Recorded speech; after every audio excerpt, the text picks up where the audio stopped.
enjoying your dinner, we are going to have some wonderful images and slides for you to enjoy.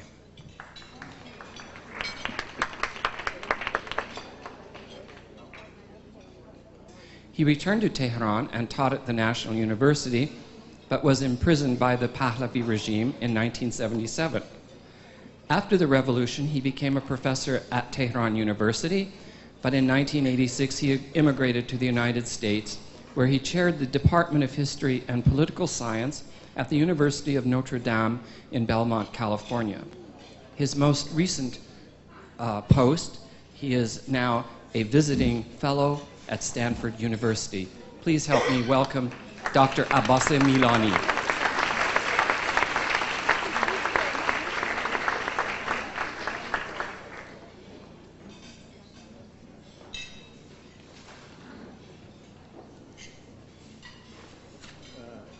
Good evening. I don't think this is working. Is this all right now? My task tonight is to talk about the accomplishments and the contributions of Persian culture to world civilization. I could reduce it all to two words.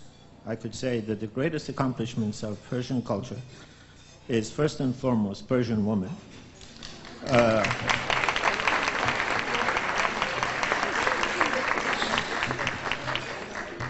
I cannot imagine any other group of women in America to organize an event like this on the night that is a Super Bowl.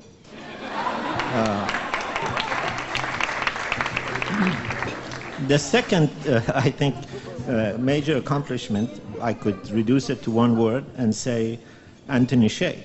A culture that can attract the kind of intelligence and the kind of commitment that Anthony Shea has brought must be a wonderful culture. So, but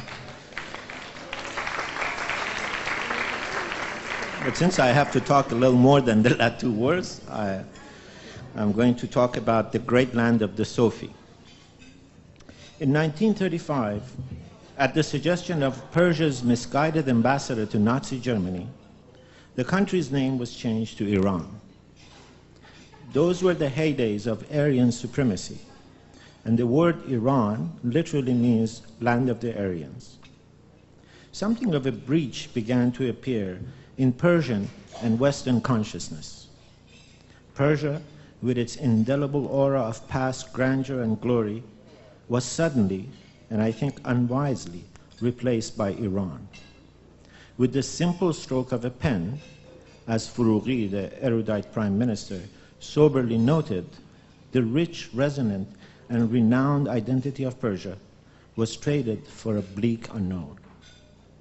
In English, German, and French, Iran is a novice of a word, one that conjures little memory and that of only a distant, troubled, and more recently, troubling land at the end of the earth.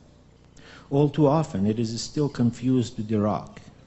It is assumed to be another 19th century colonial concoction, an expedient consequence of the Great Game. But in fact, Persia has more than 2,000 years of often splendid recorded history.